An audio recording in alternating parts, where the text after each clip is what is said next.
परिचय। माता का आंचल। यह पाठ हमारी पाठ्यपुस्तक कृतिका 2 से लिया गया है।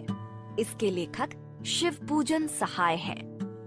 यह अंश शिवपूजन सहाय के उपन्यास देहाती दुनिया से लिया गया है। सन 1926 में प्रकाशित देहाती दुनिया हिंदी का पहला आंचलिक उपन्यास माना जाता है। संकलित अंश में ग्रामीण अंचल और उसके चरित्रों का एक अनोखा चित्रण है। बालकों के खेल, कौतूहल, माँ की ममता, पिता का दुलार, लोकगीत आदि अनेक प्रसंग इसमें शामिल हैं। शहर के चकाचौंध से दूर गांव की सहजता को आत्मीयता से प्रस्तुत किया है। जहाँ लड़कों का संग तहाँ बाजे मृदंग, जहाँ बुढ़ों का संग तहाँ खर्चे का तंग। हमारे पिता तड़के उठकर निबट नहाकर पूजा करने बैठ जाते थे। हम बचपन से ही उनके अंग लग गए थे। माता से केवल दूध पीने तक का नाता था। इसीलिए पिता के साथ ही हम भी बाहर ही बैठक में ही सोया करते। वह अपने साथ ही हमें भी उठाते और साथ ही नहला धुलाकर पूजा पर बिठा लेते। हम भभूत का तिलक लगा देने के लिए उनको दिक करने लगते थे। कुछ हंसकर, कुछ झुंझलाकर और कुछ डांटकर वह हमारे चौड़े लिलार में त्रिपुंड कर देते थे। हमारे लिलार में भभूत खूब खुलती थी। सिर में लंबी लंबी जटाएं थीं। भभूत रमाने से हम खासे बम भोला बन जाते थे। पिताजी हमें बड़े प्यार से भोलानाथ कहकर पुकारा करते, पर असल में हमारा नाम था तारकेश्वर नाथ। हम भी उनको बाबूजी कहकर पुकारा करते और माता को मैया। जब बाबूजी रामायण का पाठ करते तब हम उनकी बगल में बैठे बैठे आईने में अपना मुंह निहारा करते थे। जब वह हमारी ओर देखते तब हम कुछ लजाकर और मुस्कुराकर आईना नीचे रख देते थे। वह भी मुस्कुरा पड़ते थे। पूजा पाठ कर चुकने के बाद वह राम राम लिखने लगते। अपनी एक रामनामा बही पर 1000 राम नाम लिखकर वह उसे पाठ करने की पोथी के साथ बांध कर रख देते।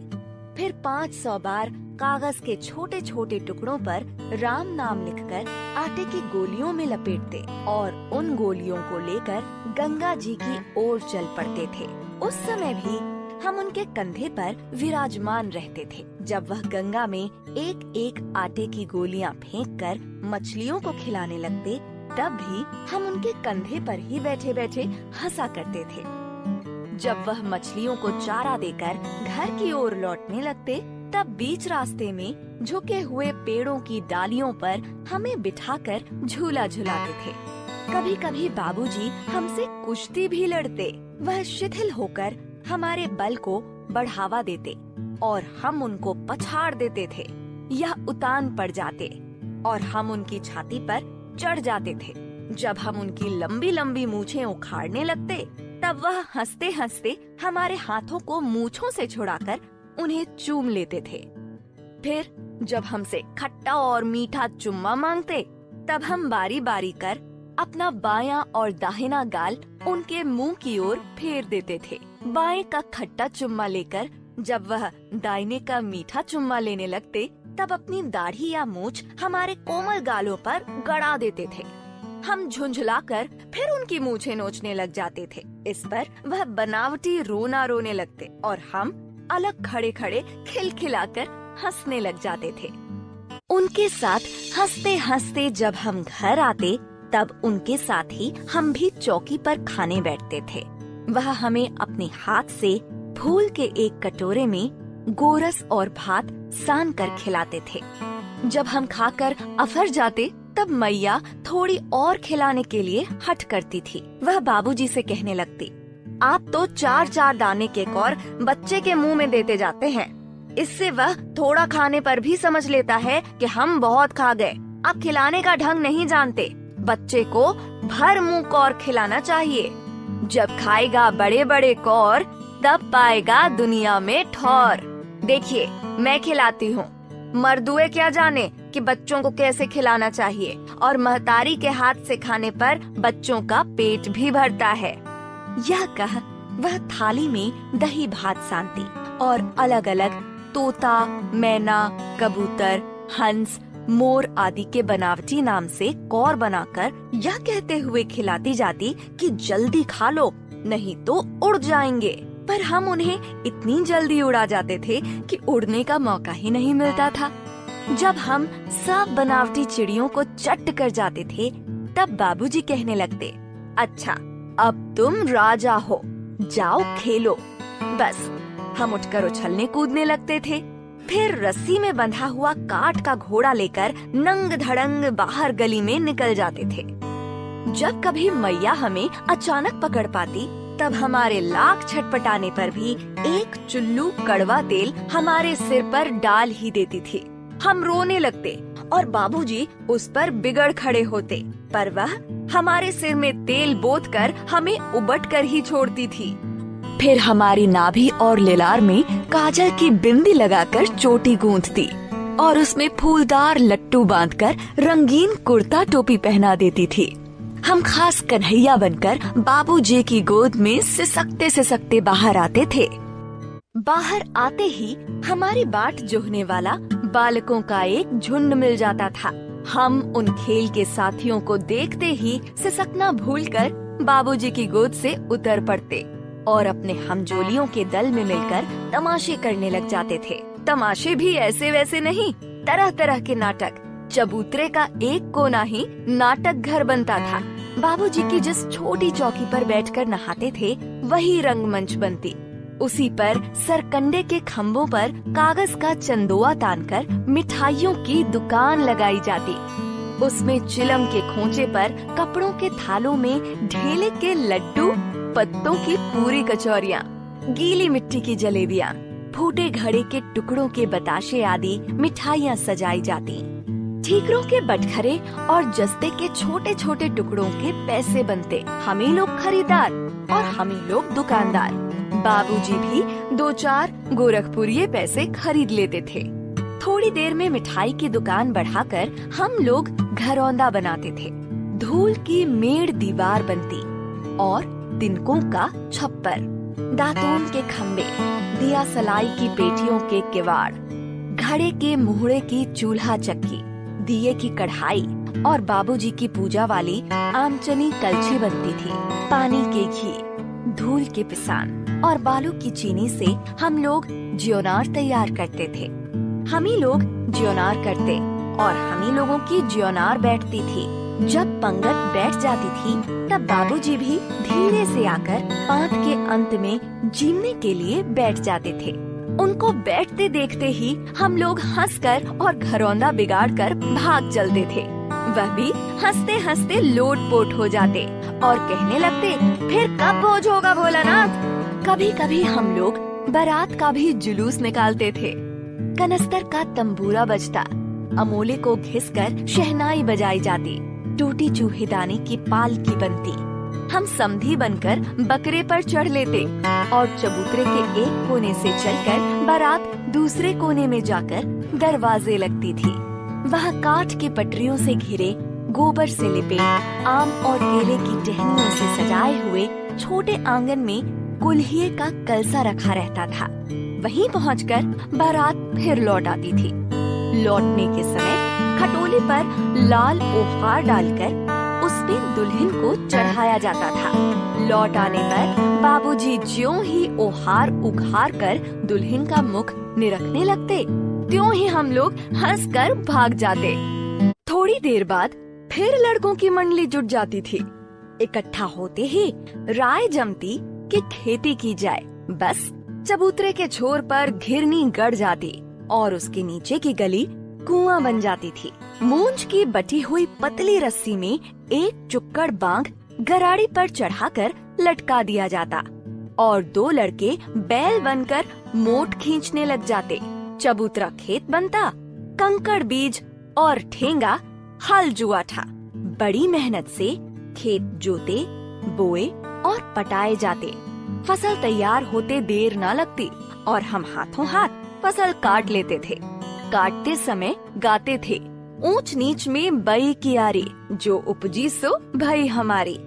फसल को एक जगह रखकर उसे पैरों से रौंद डालते थे, कसोरे का सूप बनाकर ओसाते और मिट्टी की दिए के तराजू पर तौलकर राशि तैयार कर देते थे। इसी बीच बाबूजी आकर पूछ बैठते थे, इस साल की खेती कैसी रही भोलानाथ? बस फिर क्या, हम लोग ज्यों का त्यों खेत खलिहान छोड़कर हंसते हुए भाग जाते थे। कैसी मौज की खेती थी। ऐसे ऐसे नाटक हम लोग बराबर खेला करते थे। बटोही भी कुछ देर ठिठक कर हम लोगों के तमाशे देख लेते थे। जब कभी हम लोग ददरी के मेले में जाने वाले आदमियों का झुंड देख पाते, तब कूद कूद कर चिल्लाने लगते थे, चलो भैया ददरी, सत्तू पिसान की मोटरी। अगर किसी दूल्हे के आगे आगे जाती हुई ओहारदार पालकी देख पाते, तब खूब जोर से चिल्लाने लगते थे, रहरी में रहरी पुरान रहरी, डोला के कन्या हमार मेहरी। इसी पर एक बार बूढ़े वर ने हम लोगों को बड़ी दूर तक खदेड़कर ढेलों से मारा था। उस खसूट खब्बीस की सूरत आज तक हमें याद है। न जाने किस ससुर ने वैसा जमाई ढूंढ निकाला था। वैसा घोड़ मुंहा आदमी हमने कभी नहीं देखा। आम की फसल में कभी कभी खूब आंधी आती है। आंधी के कुछ दूर निकल जाने पर हम लोग बाग की ओर दौड़ पड़ते थे। वहाँ चुन चुन कर घुले घुले गोपी आम चबाते थे। एक दिन की बात है, आंधी आई और पट पड़ गई। आकाश काले बादलों से ढक गया। मेघ गरजने लगे, बिजली कौंधने और ठंडी हवा सनसनाने लगी। पेड़ झूमने और जमीन चूमने लगे। हम लोग चिल्ला उठे, एक पैसा की लाई, बाजार में छितराई, बरखा उघेरे बिलाई। लेकिन बरखा न रुकी और भी मूसलाधार पानी होने लगा। हम लोग पेड़ों की जड़ से धड़ से सट गए, जैसे कुत्ते की कान में अठाई चिपक जाती है। मगर बरखा जमी नहीं, थम गई। बरखा बंद होते ही बाग में बहुत से बिच्छू नजर आए। हम लोग डरकर भाग चले। हम लोगों में बैजू बड़ा ढीठ था। संयोग की बात, बीच में मासूम तिवारी मिल गए। बेचारे बूढ़े आदमी को सूझता कम था। बैजू उनको चिढ़ा कर बोला, बुढ़वा बेईमान, मांगे करेला का चोखा। हम लोगों ने भी बैजू के सुर में सुर मिलाकर यही चिल्लाना शुरू किया। मासूम तिवारी ने बेतहाशा खदेड़ा। हम लोग तो बस अपने अपने घर की ओर आंधी हो चले। जब हम लोग न मिल सके, तब तिवारी जी सीधे पाठशाला में चले गए। वहाँ से हमको और बैजू को पकड़ लाने के लिए 4 लड़के गिरफ्तारी वारंट लेकर छूटे। इधर ज्यों ही हम लोग घर पहुँचे, त्यों ही गुरुजी के सिपाही हम लोगों पर टूट पड़े। बैजू तो 9-2-11 हो गया। हम पकड़े गए। फिर तो गुरुजी ने हमारी खूब खबर ली। बाबूजी ने यह हाल सुना। वह दौड़े हुए पाठशाला में आए। गोद में उठाकर हमें पुचकारने और फुसलाने लगे। पर हम दुलारने से चुप होने वाले लड़के नहीं थे। रोते रोते उनका कंधा आंसुओं से तर कर दिया। वह गुरुजी की चिरौरी करके हमें घर ले चले। रास्ते में फिर हमारे साथी लड़कों का झुंड मिला। वे जोर से नाचते और गाते थे, माई पकाई गरर गरर पुआ, हम खाए पुआ, ना खेलब जुआ। फिर क्या था, हमारा रोना धोना भूल गया। हम हट करके बाबूजी की गोद से उतर पड़े और लड़कों की मंडली में मिलकर लगे वहीं तान सुरलापने। तब तक सब लड़के सामने वाले मकई के खेत में दौड़ पड़े। उसमें चिड़ियों का झुंड चर रहा था। वे दौड़ दौड़ कर उन्हें पकड़ने लगे, पर एक भी हाथ ना आई। हम खेत से अलग ही खड़े होकर गा रहे थे, राम जी की चिरई, राम जी का खेत, खा लो चिरई भर भर पेट। हमसे कुछ दूर बाबूजी और हमारे गांव के कई आदमी खड़े होकर तमाशा देख रहे थे और यही कहकर हंसते थे कि चिड़िया की जान जाए लड़कों का खिलौना। सचमुच लड़के और बंदर पराई पीर नहीं समझते।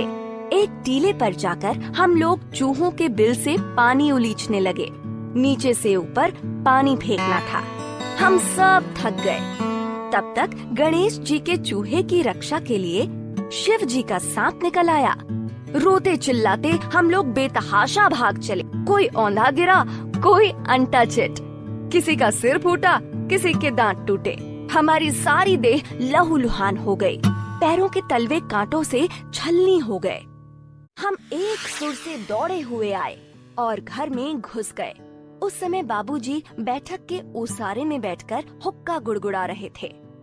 उन्होंने हमें बहुत पुकारा, पर उनकी अनसुनी करके हम दौड़ते हुए मैया के पास ही चले गए। जाकर उसी की गोद में शरण ली। मैया चावल अमनिया कर रही थी। हम उसी के आंचल में छिप गए। हमें डर से कांपते देखकर वह जोर से रो पड़ी और सब काम छोड़ बैठी। अधीर होकर हमारे भय का कारण पूछने लगी। कभी हमें अंग भर कर दबाती और कभी हमारे अंगों को अपने आंचल से पोंछकर हमें चूम लेती। बड़े संकट में पड़ गई। झटपट हल्दी पीसकर हमारे घावों पर थोपी गई। घर में कोहराम मच गया। हम केवल धीमे सुर से कहते हुए मैया के आंचल में लुके चले जाते थे। सारा शरीर थर थर कांप रहा था। रोंगटे खड़े हो गए थे। हम आंखें खोलना चाहते थे, पर वे खुलती न थीं। हमारे कांपते हुए ओठों को मैया बार बार निहार कर रोती और बड़े लाड से हमें गले लगा लेती थी। इसी समय बाबूजी दौड़े आए। आकर झट हमें मैया की गोद से अपनी गोद में लेने लगे। पर हमने मैया के आंचल की प्रेम और शांति के चंदावे की छाया ना छोड़ी।